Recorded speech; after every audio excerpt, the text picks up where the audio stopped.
Pour Dieu, tu n'es pas d'abord béni parce que tu as beaucoup de maisons. Ça, c'est toi et moi. Ça, c'est toi avec tes copines qui te regardent. Mais pour Dieu, la bénédiction commence lorsque tu commences à te multiplier. C'est ça la bénédiction.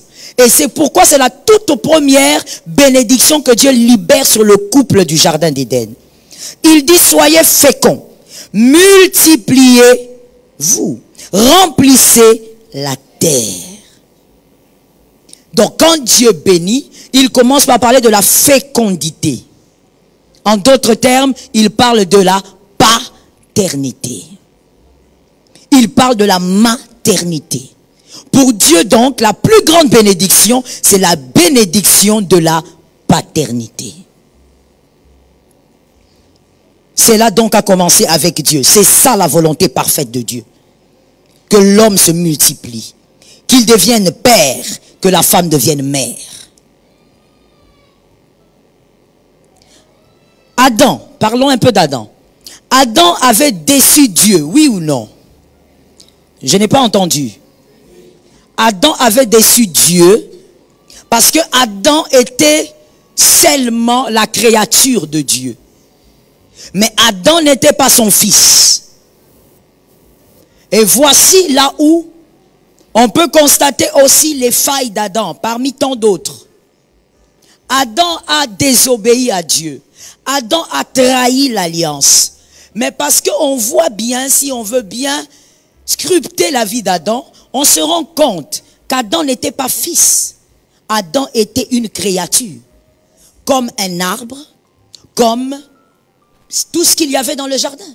Lui, la seule différence, c'est qu'il avait le souffle de Dieu. Mais Dieu ne l'avait jamais appelé fils. Il était donc une créature et il a déçu.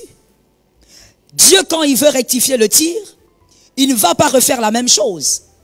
Parce que Dieu pouvait aussi commencer par un enfant qui naît d'une vierge, sans que cet enfant ne soit le fils, mais qu'il soit un serviteur comme un ange.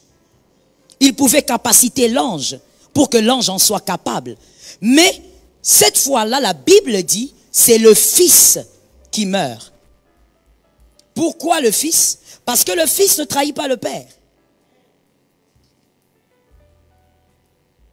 Le fils ne trahit pas le père. Voilà pourquoi même, dans la mort du Christ, on ne dit pas que Christ, Dieu a tant aimé le monde que Christ se donna. On dit, Dieu a aimé et il a donné. Il a donné le fils et le fils n'a pas résisté. Pourquoi? Parce qu'il est fils. Le fils ne résiste pas. Le fils a le devoir d'honorer le père. Voilà. Il y a la dimension de l'honneur. Voilà pourquoi le fils, lui, a accepté que le père se donne. Donc, dans la relation de paternité, il y a aussi cette dimension à retenir.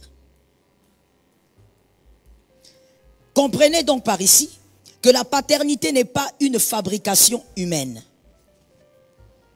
Si Isaac aussi est monté sur l'autel, c'est parce que c'était le père qui lui avait demandé. Ce n'était pas le serviteur, ce n'était pas Eliezer de Damas. Parce que c'était le père, Isaac est monté dessus. Parce que dans la paternité, dans la relation de paternité, il y a la notion de l'honneur. Dieu n'envoie pas un serviteur pour sauver le monde. Il n'envoie pas un ange, même parmi les plus puissants. Parce que le serviteur trahit.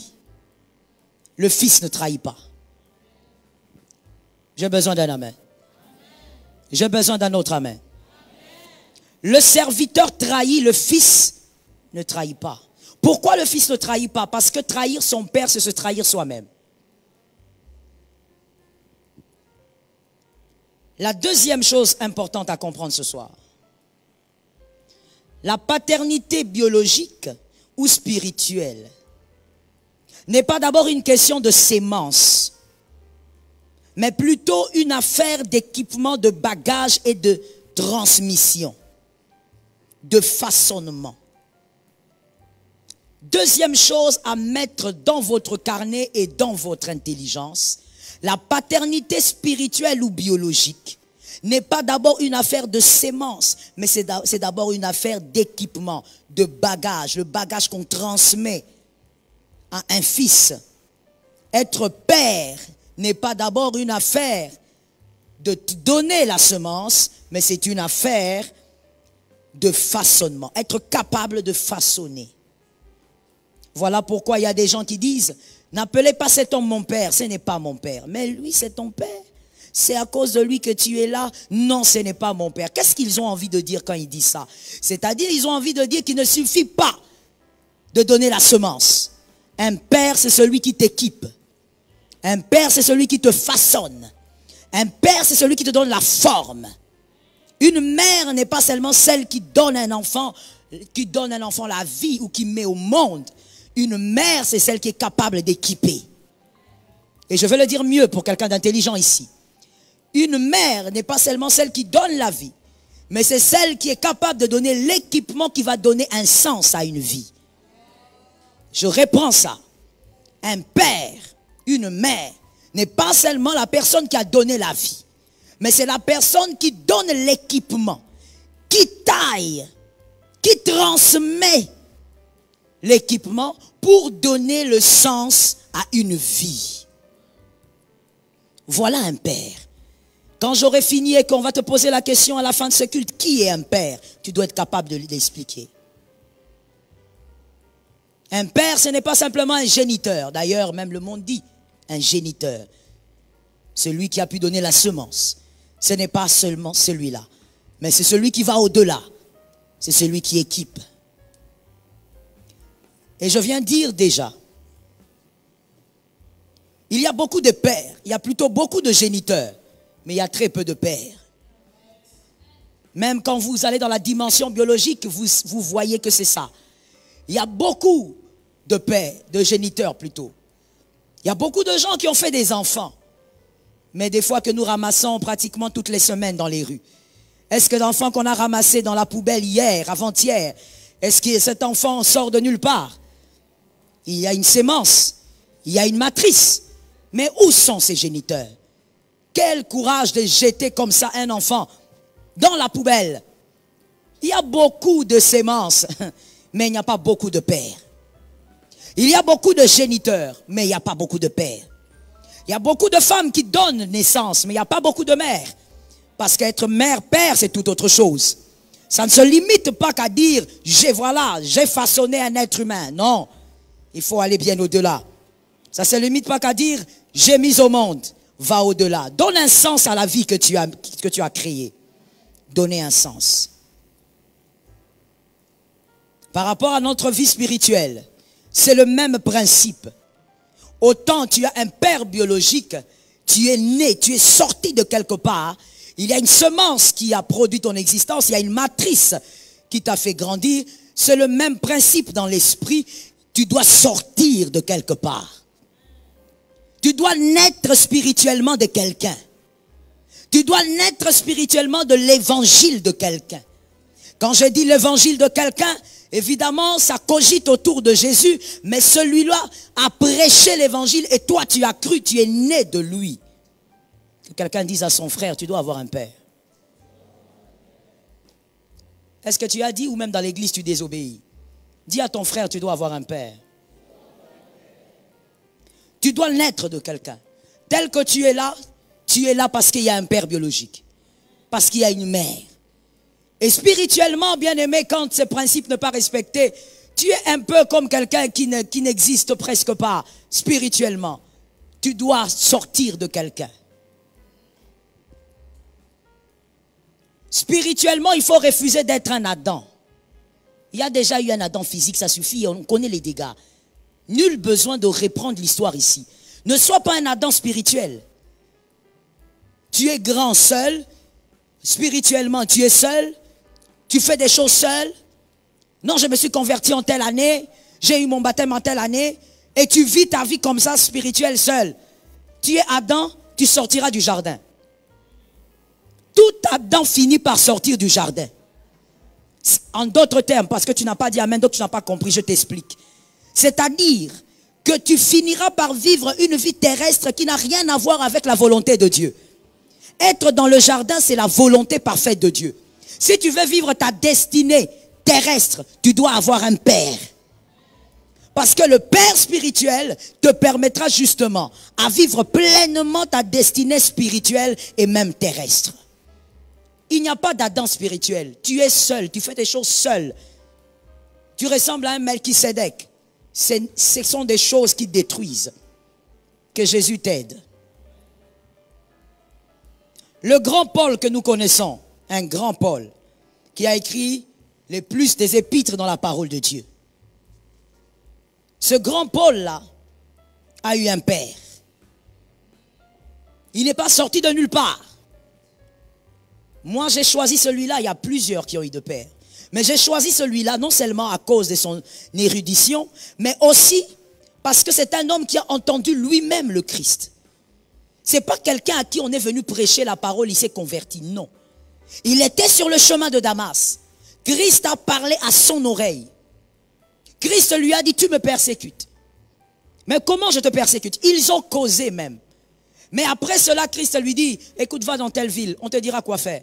Mais pourquoi Christ ne lui a pas dit, écoute, tu m'as écouté, reçois le ministère. Que quelqu'un soit délivré ce soir. Donne-moi un amen. Surtout la jeunesse, les serviteurs du Congo, les jeunes serviteurs. On pense qu'il suffit de dire que je suis prophète et c'est fini. Voilà pourquoi vos ministères ne croissent pas.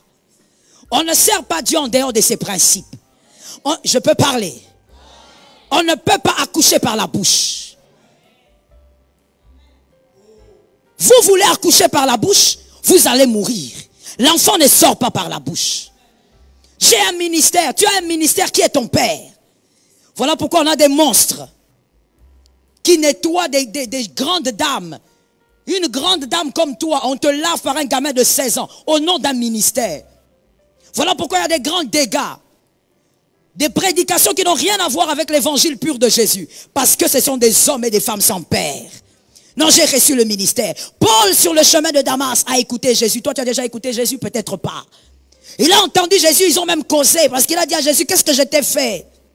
Jésus lui a dit, moi je ne veux pas te parler. Toi, tu es trop petit, tu es trop ignorant. Va dans la ville. Je t'enverrai quelqu'un. Quand il va dans la ville, prends le témoin biblique parce que tu en as besoin. Acte 9, 6. Acte 9, 6. Prenez aussi Acte 9, 10 jusqu'à 18. Acte 9, 6. Vous sautez en kangourou, vous prenez Acte 9, 10 à 18.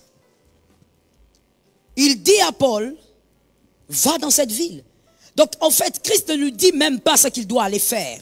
Christ lui dit, va là-bas, on va t'expliquer, vas-y. Et Christ va rencontrer un homme appelé Ananias. Il lui dit, écoute, va dans telle maison, tu verras mon serviteur. Certes, il a persécuté l'église, mais c'est lui que j'ai choisi pour faire des grandes choses. Va vers lui. Et quand il est allé vers lui, Ananias n'est pas arrivé devant Paul en train de dire, tu sais mon frère, non. Comme un vrai père, il commence par faire tomber les écailles. J'ai besoin des amens. J'ai besoin d'un autre amen. Sinon, j'aurais l'impression que cet enseignement te dépasse. Donne-moi un amen. Ananias arrive devant Paul, il commence par faire tomber les écailles. Il prie pour lui, il le baptise. Paul n'est pas sorti de nulle part. Toi qui prêches Paul aujourd'hui, tu n'as pas de père. Paul, lui, est sorti de quelque part. Il n'est pas allé se nettoyer quelque part pour être baptisé lui-même. Ou parce qu'il a écouté la voix de Jésus, c'était puissant. Il est devenu directement ministériel. Non. Paul a suivi les principes. On a prié pour lui, on l'a baptisé. Et la Bible dit, les écailles sont tombées de ses yeux. C'est-à-dire, on lui a donné des yeux différents. C'est-à-dire, on lui a donné une nouvelle vision de la vie. C'est ça un père, il vous donne une nouvelle vision de la vie. Paul maintenant n'était plus le Saul de Tarse. Il ne cherchait plus à tuer, mais il cherchait à gagner. C'est ça un père, donne-moi un amen. Un père, c'est celui qui tue la fausse vision que tu as de ta vie, qui te donne la véritable. C'est celui qui fait tomber les écailles de tes yeux. C'est lui un père. Paul a eu son père. Et c'est celui-là qui l'a introduit dans les choses de Dieu. Et j'aime ce qui se passe dans la suite. Paul, à son tour, mûri, a guéri. Selon 1 Corinthiens 4, 15. 1 Corinthiens 4, 15. Paul, lui aussi, à son tour, devient père.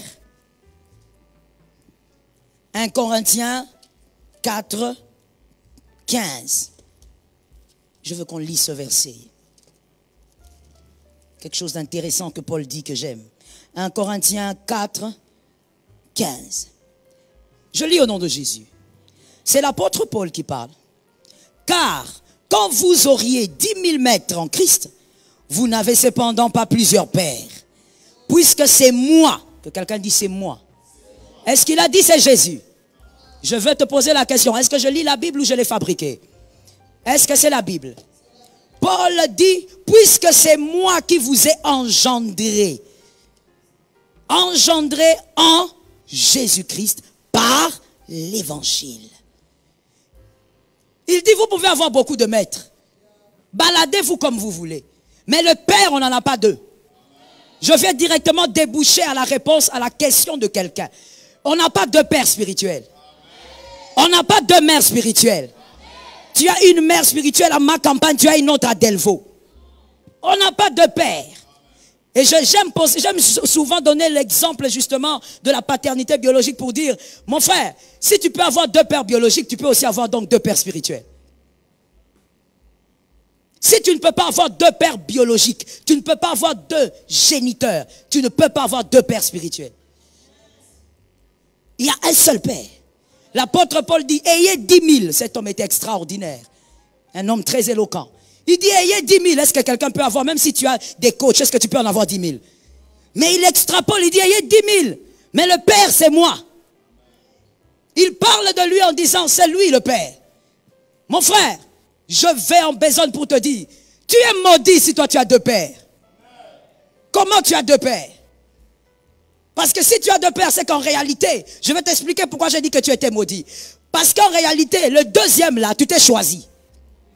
Un fils ne peut pas choisir sa source. Un père, on n'a qu'un seul père. Et on l'honore. L'apôtre Paul est pratiquement en train de revendiquer la paternité. Oh, ça n'a pas commencé aujourd'hui. Que quelqu'un me dise, ça n'a pas commencé aujourd'hui.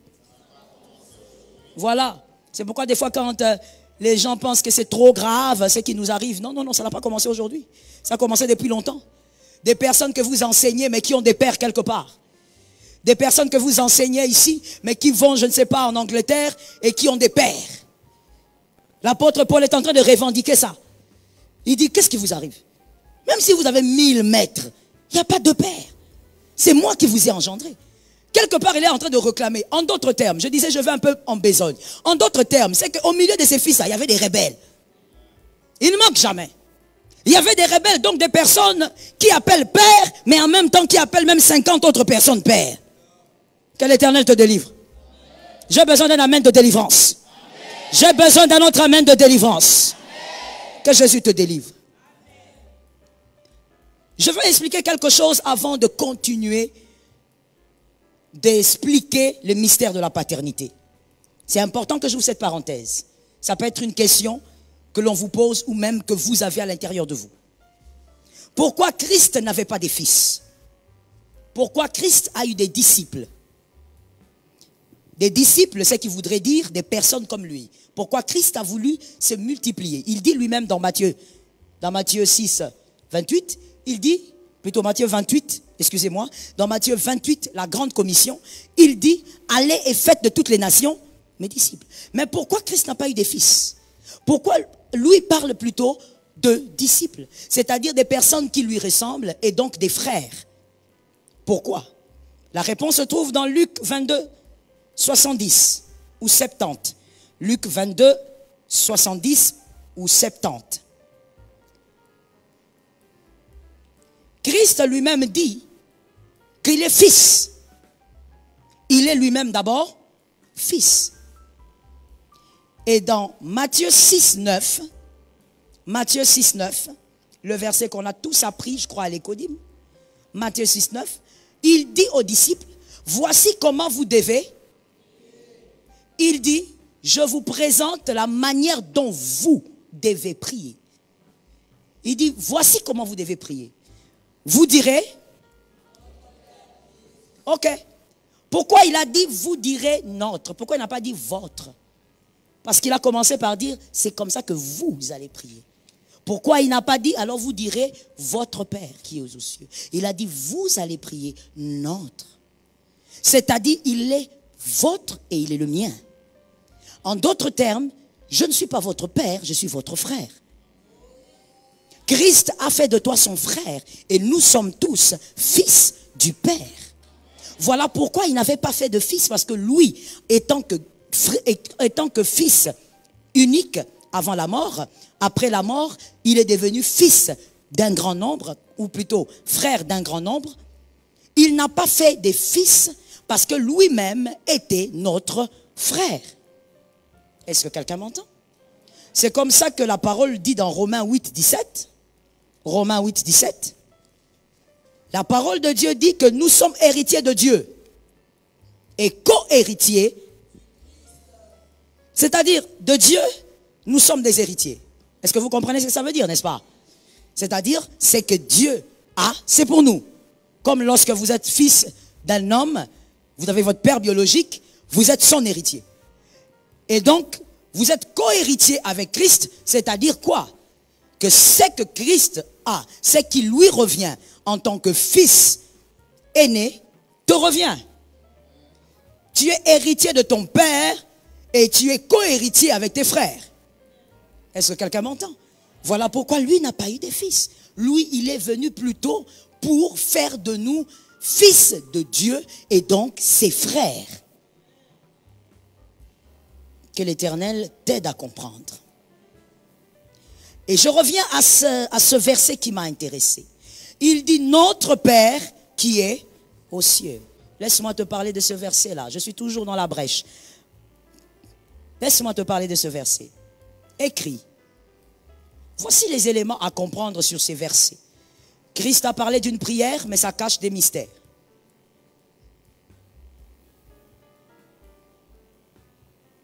Le premier élément,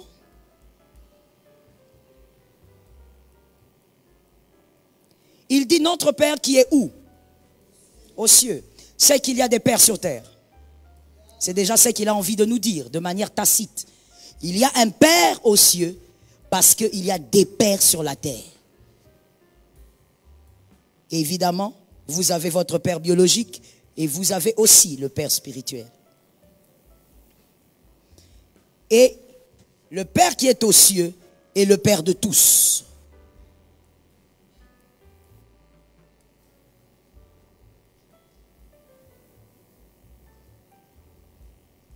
Est-ce que quelqu'un capte?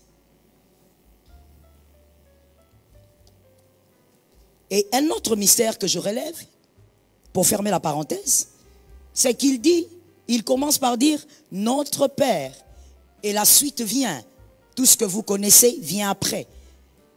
C'est-à-dire, quelque part, un fils doit avoir une relation avec son père. Tu ne peux pas dire que celui-là est ton père spirituel alors qu'il n'y a pas de relation. La paternité, je t'ai dit, c'est au-delà du fait d'engendrer. C'est carrément équipé, façonné et donc une relation. Tu ne peux pas dire tel est mon père alors qu'il n'y a aucune relation entre vous. Vous ne partagez rien. Un fils et un père partagent des choses. C'est comme ça qu'il peut dire donne-moi mon pain quotidien. C'est comme ça qu'il peut dire que ton règne vienne. Il partage des choses. Que l'Éternel t'aide à comprendre ça. Malheureusement, il y a des gens qui se contentent d'une chose. Que l'Éternel m'aide à tuer tout ce que je dois tuer ce soir. Vous êtes dans l'église et vous dites celui-là est mon père. Mais il est ton père. Mais non, tu te comportes plus comme une brebis plus que comme un fils. Parce qu'il y a la différence entre la brebis et le fils. Il n'y a pas de relation entre toi et lui. À part le fait où tu le salues, quand il te demande si tu vas bien. Il n'y a aucune relation. Tu es une brebis, tu n'es pas un fils. Un père a une relation avec le fils a une relation avec le père. Je referme la parenthèse. Je t'avais dit la deuxième chose à comprendre, c'est que la paternité biologique ou spirituelle n'était pas une question de sémence, n'est-ce pas? La troisième chose à comprendre, par rapport à la paternité, comme le dit 1 Corinthiens 4,15, on vient déjà de le lire. Comme le dit 1 Corinthiens 4,15, on peut avoir 10 000 maîtres, mais un seul Père. C'est-à-dire, plusieurs peuvent vous édifier. Vous pouvez être béni par plusieurs prédications dans le monde. Vous pouvez être béni par plusieurs orateurs, plus éloquents même que votre Père. Mais Un seul a l'autorité et le monopole de la paternité. C'est celui qui te façonne à outrance. Tu peux écouter 10 000 prédicateurs, mais celui qui doit façonner ton intérieur, c'est la prédication qui sort de la bouche de ton père. Je le dis autrement pour que tu comprennes. Tu peux connaître plusieurs papas dans le quartier, mais le conseil que tu écouteras sans discuter, c'est celui qui sort de ton père biologique. Un enfant qui écoute le conseil de son père biologique et qui dit, bon, je vais d'abord demander au papa du coin là, comme ça je veux... Mon père biologique a raison. C'est un enfant malade, insensé. Un enfant normal ne peut pas réfléchir ainsi. Il peut écouter les conseillers du quartier. Tous les papas du quartier peuvent conseiller. Mais ce que ton père biologique te dit, c'est ce que tu fais. J'ai besoin des amens. Sinon, c'est le diable qui te retient pour ne pas guérir. Je dis, j'ai besoin des amens. Ce n'est pas normal que tu sois là en train d'écouter 10 000 mètres. Et quand ton père a parlé, toi, ce sont les 10 000 mètres que tu écoutes. Ton père te dit, cette année, nous allons nous concentrer dans l'amour de la lecture de la parole. Toi, comme tu as 10 000 mètres, tu écoutes un autre qui te dit, non, cette année, il faut vraiment aller tous les jours sur les montagnes. Et tu te retrouves là-bas, alors que ton père a déjà donné une autre instruction. Ma soeur, mon frère, tu es en train de te ralentir pour rien. Que quelqu'un dise ralentir. Ne te ralentis pas. Dieu n'a pas donné la paternité pour le ralentissement. Dieu a permis la paternité pour créer la vitesse. Est-ce que quelqu'un m'entend? Je t'explique ça simplement. Dieu a créé la paternité pour créer la vitesse.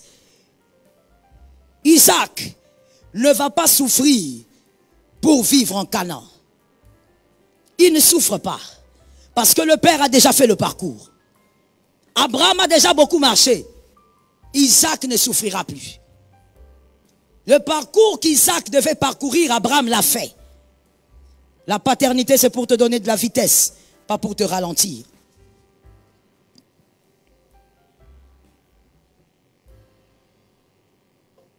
Le fils, il est le résultat d'une seule sémence. Il n'est pas le résultat de la symbiose de plusieurs sémences. 50 sémences, 10 000 sémences. Je ne sais pas comment ça va se passer. Je suis lorsque un monsieur veut ensemencer sa femme, il ensemence et il demande aux autres aussi d'ensemencer. Et même s'ils ensemencent et que la femme tombe enceinte, est-ce que cet enfant est le résultat de toutes les sémences? Jamais, frère, jamais. Si toi, c'est ce qu'on t'a appris à l'université, il faut nous demander si cette université est seulement spirituelle ou diabolique. Jamais. Même si une femme arrive à coucher avec plusieurs hommes, c'est une seule sémence qui va produire l'enfant. Toi, comment spirituellement, comme ça, tu as le résultat de plusieurs sémences. Je parle ou je laisse. Quand on t'écoute, on a l'impression d'écouter 15 prédicateurs. Il n'est pas question de prêcher, même si tu ne prêches pas. C'est-à-dire que vous savez, quand vous vivez avec quelqu'un, et aujourd'hui le monde est devenu petit avec le téléphone, les gens que vous écoutez tout le temps vous influencent. Influence même votre manière de parler. Ah oui. La personne là que tu écoutes beaucoup là sur ton téléphone là, les enseignements là, ils influencent même ta manière de parler. Toi, comment est-ce que tu es là? Tu dis que tu es un père, mais tu parles comme quelqu'un qui vit de l'autre côté. Tu réfléchis comme un autre qui vit de l'autre côté. Tu deviens un monstre parce que même biologiquement ce n'est pas possible. Que Dieu te délivre. Avoir un père spirituel est un avantage. Et c'est le désir de Dieu. Ça te donne de la vitesse. Et ça te façonne. Est-ce que quelqu'un m'entend? On ne décide pas de changer un père. On ne prend pas la décision qu'on te réveille le matin. Je suis fatigué du visage de ce père-là. Je vais prendre un autre. Frère, on ne décide pas de qui sera ton père. Je pose la question. As-tu choisi ton père biologique? Pourquoi tu penses que spirituellement c'est différent? Parce que tu es grand? Parce que, non, je vais t'expliquer pourquoi tu penses que c'est différent. Malgré toutes les raisons que tu as dans ta tête, voici la vraie raison. C'est parce que tu banalises le monde spirituel. C'est parce que tu vis dans le monde spirituel avec une haute négligence. Tu ne comprends pas que les mystères qui sont spirituels sont plus grands que les mystères physiques. Est-ce que tu peux changer ton père biologique? Je te pose la question. Tu es là, tu es né, tu as trouvé ton papa. Même si tu ne voulais pas d'un papa comme ça, il est là. Oh non, j'ai fréquenté les papas de mes amis, ils sont tous courts. Pourquoi moi mon papa est long? Mon frère, c'est lui. Et il restera là. Et on l'appellera ton papa jusqu'à ta mort. Que quelqu'un regarde son frère et dit c'est ton papa. Pourquoi tu ne parles pas? Tu as honte de ton papa. Oh. Que quelqu'un dise à un autre c'est ton papa. C'est tout. Oh non, moi je voulais avoir une maman un peu mince. Quelle mince? Quelle mince? Toi tu crois qu'après t'avoir porté, surtout toi comme tu es là, après t'avoir porté pendant 9 mois, elle pouvait rester mince. Tu subis ta maman. On n'a pas choisi. Ah oui? Tu la trouves, tu l'appelles maman et tu l'aimes. Tu le trouves, tu l'appelles papa, tu l'aimes. Tu subis. On ne choisit pas, monsieur Léonel, son ADN. On le subit. Et spirituellement aussi, c'est l'ADN. Il y a les ADN spirituels. On ne choisit pas ça. Dieu lui-même te guide spirituellement. Dieu lui-même te guide, il te pointe là. Pas, reste là. C'est lui là ton papa. Je parle? Laisse-moi parler un peu. Laisse-moi parler un peu de quelque chose. Laisse-moi parler un peu de l'ADN. C'est parce que c'est intéressant. Votre ADN est une mine d'informations. Est-ce que you understand? Votre ADN est une mine d'informations. C'est-à-dire, il y a des informations génétiques qu'on peut puiser seulement avec ton ADN. Et je vais aussi te dire une chose. Tu vois les caractères, il y a des caractères un peu façon que tu manifestes ici. Je prie pour ça, je fais tout, tu n'entends pas.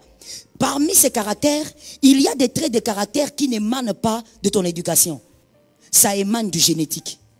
Tu as ces caractères-là parce que ta grand-mère était comme ça. Parce que ton grand-papa. Il y a des traits de caractère. Voilà pourquoi vous voyez certains traits de caractère, on se bat avec le Saint-Esprit. Malgré que tu entends l'enseignement, mais ça te résiste. Parce qu'au fond, mon frère, c'est génétique, c'est dans ton ADN. Et toi aussi, il y a beaucoup de chances que tu transmettes ça à tes enfants. Ce sont les informations génétiques. On ne choisit pas ça. Toi, tu vois que ta démarche, tu as choisi. Même des fois, quand tu fais des efforts, tu arrives à un milieu, toi-même, tu sais que ta démarche, c'est comme une tortue. Tu fais des efforts un peu pour bien marcher. Tu te concentres. À un moment donné, tortue, tu redeviens tortue. Mais c'est la démarche de ton arrière-grand-père. C'est la démarche de ton arrière-grand-père. Il était comme ça. Ça s'est transmis dans les gènes. Donc, même si le grand-père n'est pas là, ou l'arrière-arrière n'est plus là, mais quand on te regarde, si on ressuscite les gens de l'époque, ils vont dire, oh, ça c'est le petit, ah, ça c'est la descendance de tel.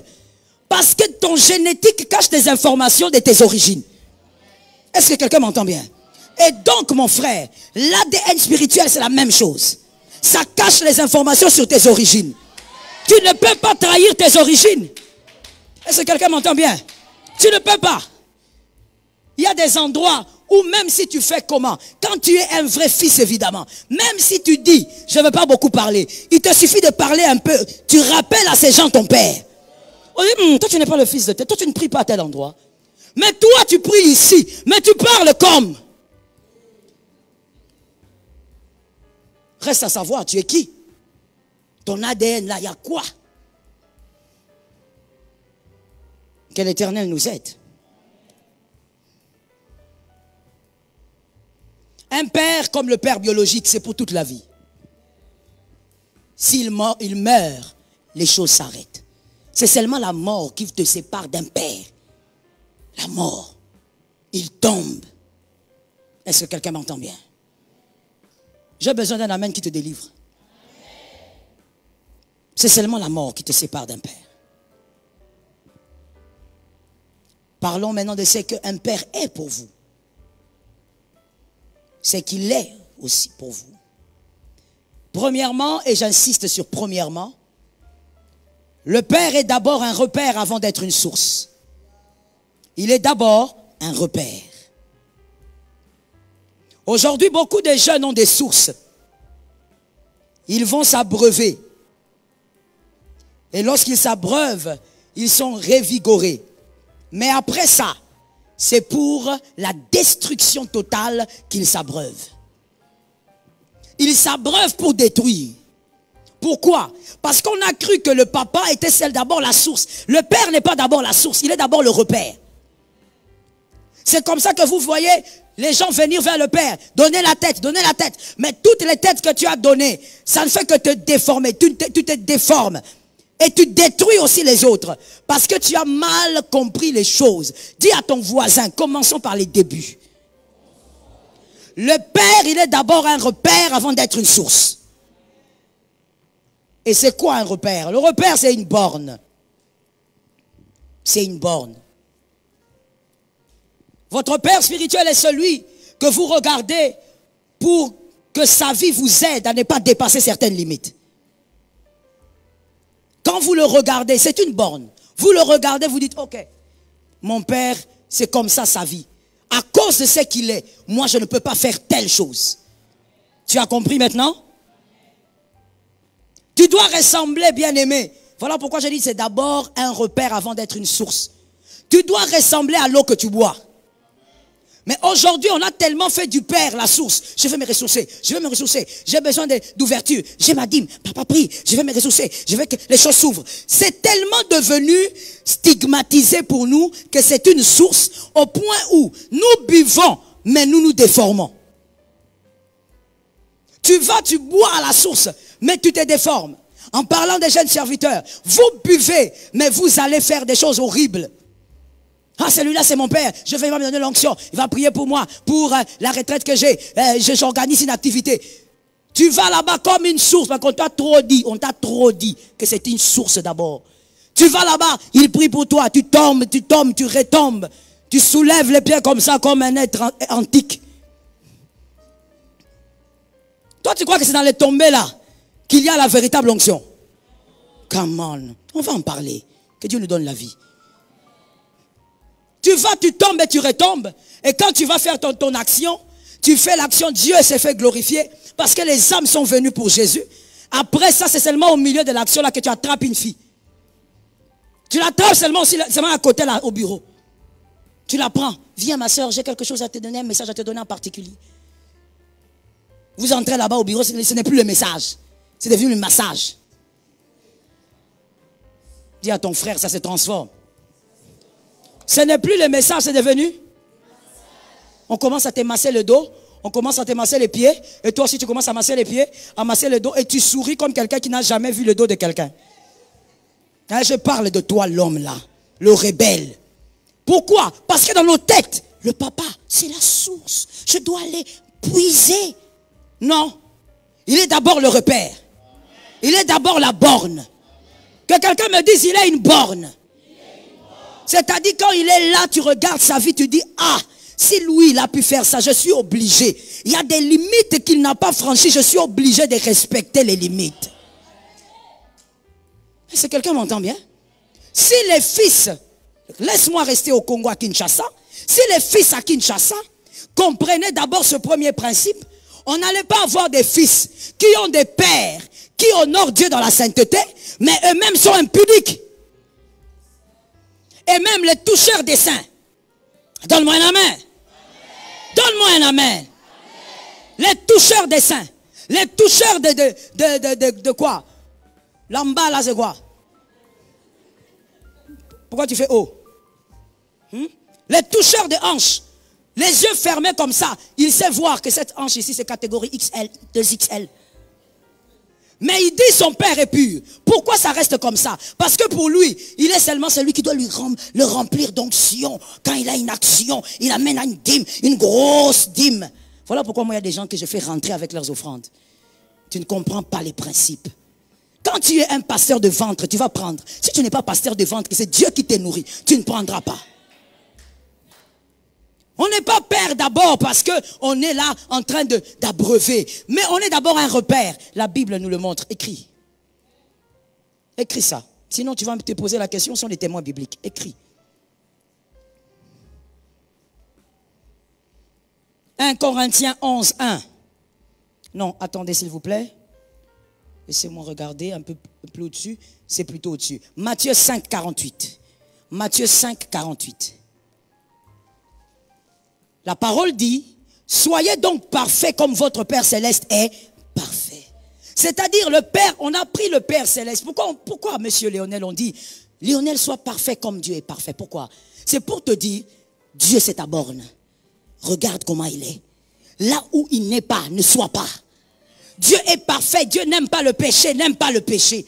Dieu n'est pas seulement celui qui te soutient vers la sainteté, mais c'est ta borne. Tu ne peux pas être là où Dieu n'est pas. J'ai besoin des amens. Tu es là en train de dire, non mais attends, même si je suis avec les personnes de ce genre, Jésus n'a pas mangé avec les publicains. Oui, Jésus a mangé avec les publicains et Jésus les a aussi portés sur sa cuisse.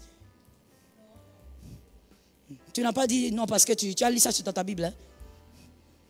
Non, non, même la Bible dit, Jésus était avec les païens. Oui, et on t'a dit que dans ta Bible là, quand il causait avec les païens, il les portait aussi. Oui, il allait dans leur concert. Dieu est la borne. Soyez parfaits comme. C'est-à-dire ressemble à ce que tu vois. Le Père spirituel est d'abord la borne. Ton Père spirituel n'a pas d'enfant dehors. Toi, tu en as comment? Tu as fabriqué comment? Non, explique-moi. Il est ton papa ou il n'est pas ton papa? Parce qu'il est la borne. Avant d'aller voir un Père spirituel pour dire, oh voilà, celui-là en tout cas, comme avec le rythme d'aujourd'hui, vous choisissez. Celui-là va être mon père. Pourquoi? Parce qu'il a vomi l'onction. Écoute, on choisit un père d'abord pour qu'il soit ton repère. Qu'il soit ton repère. Oh mon Dieu, que Dieu ait pitié de moi. Moi-même, je dis amen aussi. 7 fois. Que Dieu ait pitié de moi. Il faudrait que Dieu permette que lorsque je serai en train d'agoniser, en train de mourir, que je regarde derrière moi, que je voie des fils qui vivent dans la sainteté. Des fils qui sont dignes de dire, on sort de Joël. Pas des gens façon. Des gens là qui ont une triple vie, quadruple vie. Tu touches les seins, tu te fatigues. Toi, tu es spécialiste en braguette. On te connaît. Non, que Dieu m'épargne de ce genre de fils. Est-ce que quelqu'un m'entend bien? Le Père, c'est d'abord le repère. Lionel, si moi j'aime prier, tu dois aimer prier. Tu ne peux pas être façon ici. On a fait les jours, aujourd'hui, seulement le premier jour de jeûne, mais tu as envie de mourir. Moi, je jeûne. Et mon fils est là, il est témoin, il vit avec moi. Des fois, même ma fille, Merveille, me demande, maman, est-ce que tu te rends compte que tu vas dormir? Tu n'as pas mangé aujourd'hui. Tu n'es pas en jeûne. Et tu regardes comment il donne à Dieu. Le père qui a des fils millionnaires, ce sont des pères qui ont des fils capables d'observer. Papa, tu sais donner, lui aussi donne. Toi, tu es comment? Toi, tu es Abraham, finalement. Toi, tu es un Abraham. Tu es Isaac. Tu es Isaac ou bien tu es... Je cherche même un nom, ça ne vient pas. Charpentin ou Charmalin. Il faut un truc avec lin. Comme malin. Toi, tu es quoi? Abraham donne, Isaac a donné. Même Ismaël n'avait pas de problème pour donner. Parce que son père, c'est Abraham. Toi, bien-aimé, tu as un père qui donne. Mais toi, pour que tu donnes, il faut que le Saint-Esprit parle à l'ange Gabriel. L'ange Gabriel parle à Michel. Michel communique. Donc, ils ont qu'un caca. Tu te concentres. $10. C'est comme ça qu'il y a des gens maintenant qui disent, mais pourquoi au Congo, tout ça, pourquoi le pasteur, il est là-bas, les fidèles. Mon frère, attention. Au milieu de ça, c'est vrai qu'il y a du faux. Il y a aussi des choses sales. Comme dans tous les domaines. Comme il y a des bons médecins et des faux. Mais je te dis une chose. Avant de dire pourquoi ce pasteur est là-bas, entre dans l'église et commence à compter combien de choses le pasteur a acheté lui-même. Je répète la phrase, mais ton silence m'a encouragé. Avant de dire que ces hommes-là sont des escrocs, pourquoi ils ont des voitures, les fidèles sont à pied. Entre dans l'église que lui dirige et commence à demander qui a acheté ça, qui a acheté ça, qui a acheté ça. Et là, on saura qui est béni, pourquoi. Est-ce que quelqu'un m'entend? Le Père lui donne. Oh my God. Le Père donne. Toi, tu ne donnes pas. Il n'est pas un repère pour toi. Je me rappelle une fois, on est allé au voyage, on a fait un voyage, au fait, vers Dubaï, avec mon mari. On arrive là-bas. Oh, Éternel des armées, je te dis, il faut seulement commencer à rire toi-même avant que je parle. Je t'ai dit, j'ai regretté dans mon âme. Mais est-ce que j'avais le choix? Je te dis, on va comme ça au magasin. On ne va pas au magasin des habits ou quoi, non. Instruments. Donc nous, les balades là, c'est là où il y a les drums, il y a des guitares basses, solo. C'est là où on fait des balades. On revient, tu dis, ah, Dad était parti avec mamie à Dubaï. Oui, il faut maintenant voir ce qu'ils ont amené. Même pas une chemise pour leurs enfants. Les instruments de l'église, les ceci de l'église, les tapis de l'église. Toi, ton père donne à Dieu comme ça, il pense d'abord à Dieu. Mais toi, tu es d'une autre sémence. Mon frère, il faut savoir quel ADN tu as. C'est bien cet amen-là, il a été sélectif. La deuxième chose à comprendre, après avoir compris qu'il est le repère, et vous savez quand je dis repère, même ces erreurs doivent vous permettre de ne pas aller au-delà. Yes, c'est ça la borne. C'est-à-dire, même ces erreurs, tu dis, non, regarde ce que le papa avait fait, regarde ce que ça a donné, moi je dois m'arrêter ici, je ne dois pas arriver jusque-là. Il est le repère dans tous les sens. Deuxièmement, le Père est maintenant une source. Vous y puisez. Vous puisez auprès du Père. Et s'il vous plaît, écrivez et retenez. Vous puisez auprès du Père.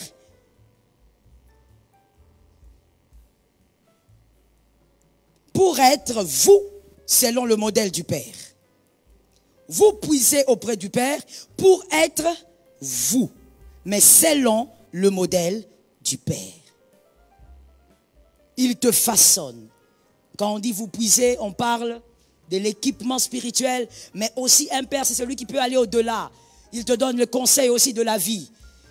Il t'oriente par rapport aux problèmes de la vie. C'est aussi ça un père spirituel.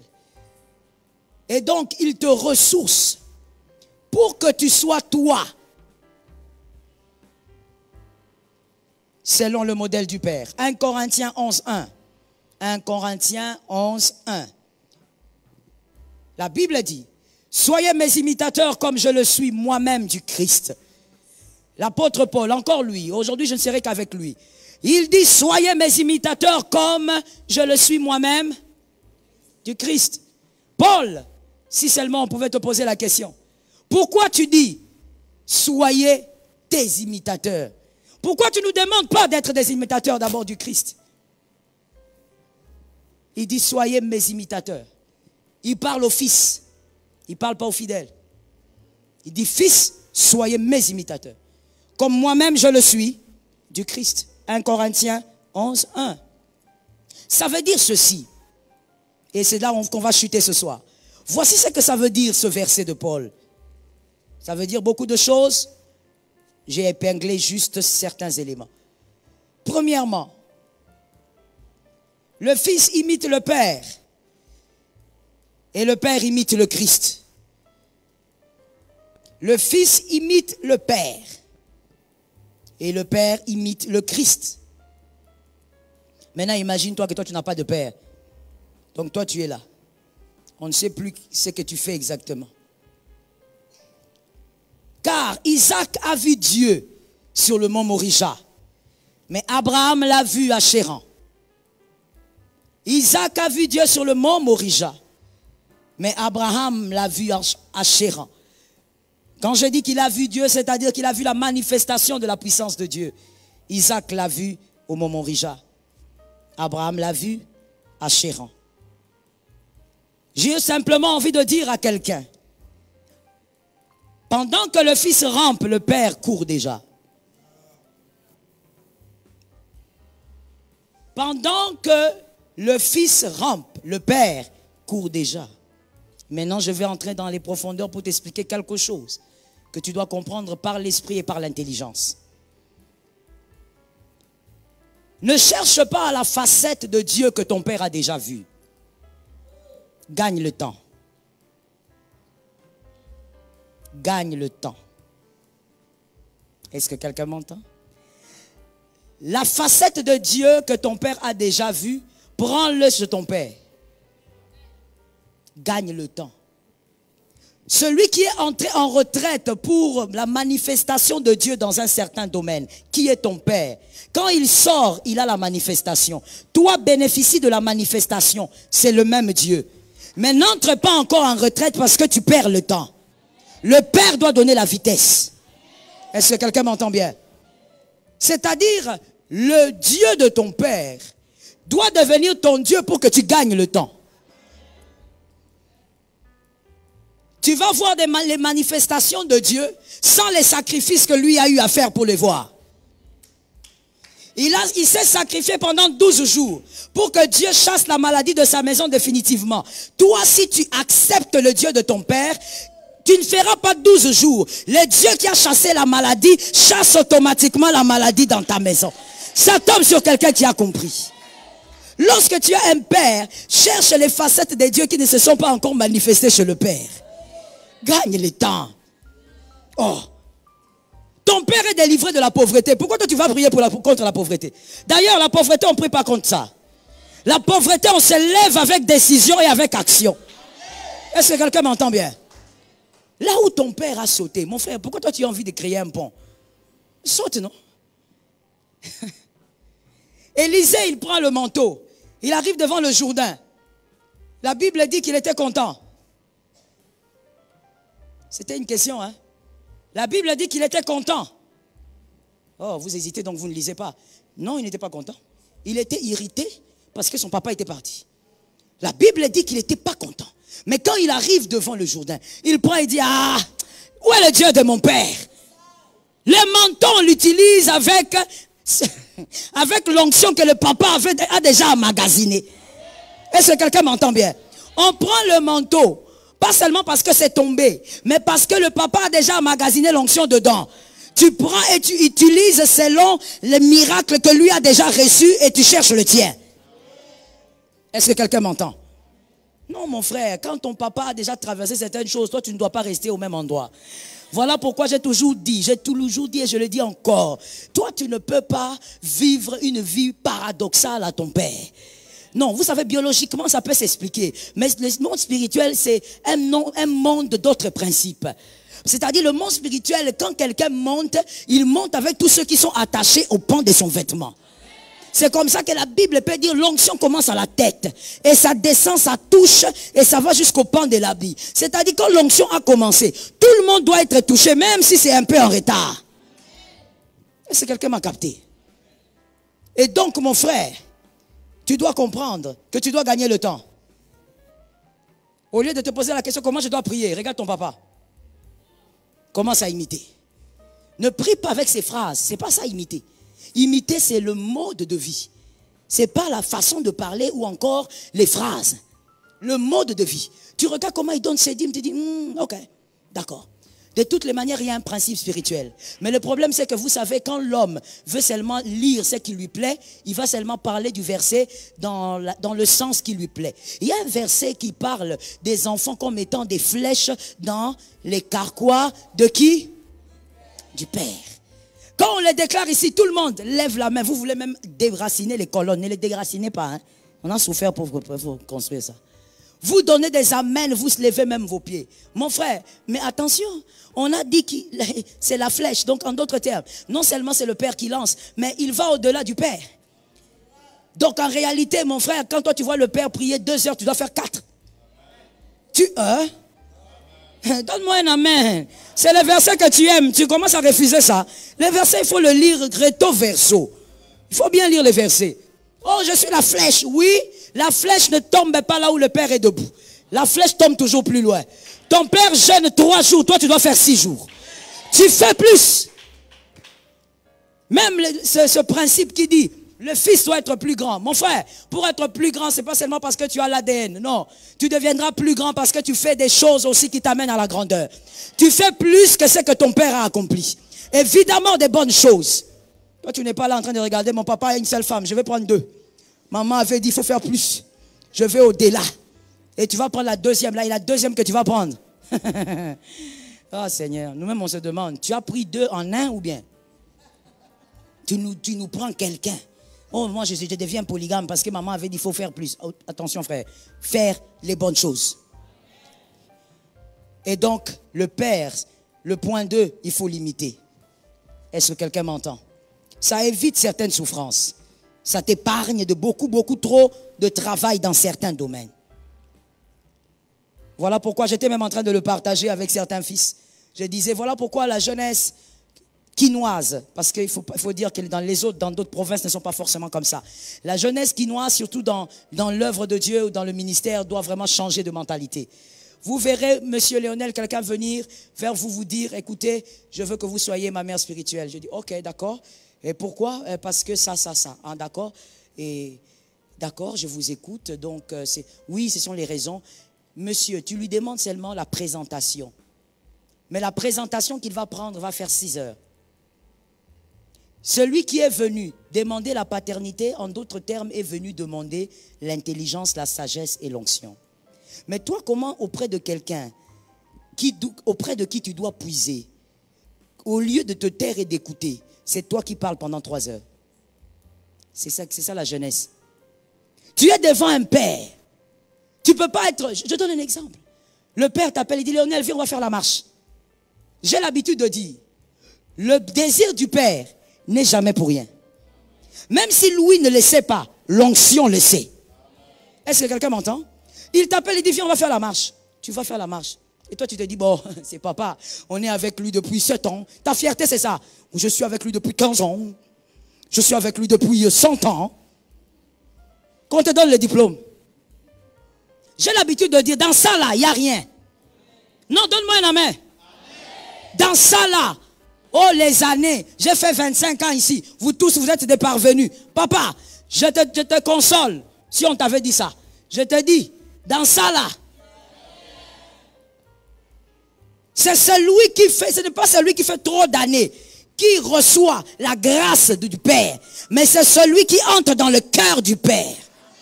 On va en parler par la grâce de Dieu. C'est un autre mystère, mon frère. Tu peux être à côté sans être dedans. Je rentre dans ce que je disais. Il t'appelle, il te dit, Léonel, on va faire la marche. Vous faites la marche. Voici la jeunesse quinoise. En tout cas, papa, vous savez, ces derniers temps ici, en tout cas, c'est les faillas. En tout cas, vous nous bénissez gravement. En tout cas. Vous finissez toute la marche de ma campagne, il n'y a que toi qui as parlé. Alors que quand on va auprès de quelqu'un qui a ce que tu n'as pas, on se tait. Ça, maintenant, je t'ai introduit dans la sagesse, ce n'est pas la prédication, c'est la sagesse de la vie. Même si on t'invite par un homme d'affaires qui a une expertise que tu n'as pas, tu arrives, tu te présentes peu, tu te tais. Tu es venu puiser, tu n'es pas venu parler. C'est un manque de sagesse. Peut-être le temps que tu as pris là, marcher là, tout ma campagne en train de parler, c'était des moments où il pouvait libérer les paroles sur toi. Moi, je disais à mon fils dernièrement, la plupart de mes prédications, des enseignements, pas prédications, que j'ai et d'autres même sont encore dans le laboratoire, dans des carnets quelque part. Je les ai eus, monsieur, en étant à table avec mon père, avec ma mère. Le pasteur Jean-Baptiste Soumbé et maman Lily. On est en train de déjeuner. Ils parlent, on rit, on rit, on rigole. Moi, pendant que le père rit, j'entends. Il libère une phrase comme ça, on cause des choses de la vie. C'est pas qu'on cause Bible. Mais quand il parle, moi je prends sous mon téléphone, j'écris en bas. Parce que tu ne peux pas lever le téléphone sur la table devant un père, tu es impoli. Ah oui, on ne touche pas le téléphone quand on est avec un père. Mais ça, la jeunesse aussi ne connaît pas. Ce n'est pas le sujet d'aujourd'hui. Je mets ça dans les tiroirs. Tu es là avec le téléphone comme ça. Tu parles à maman.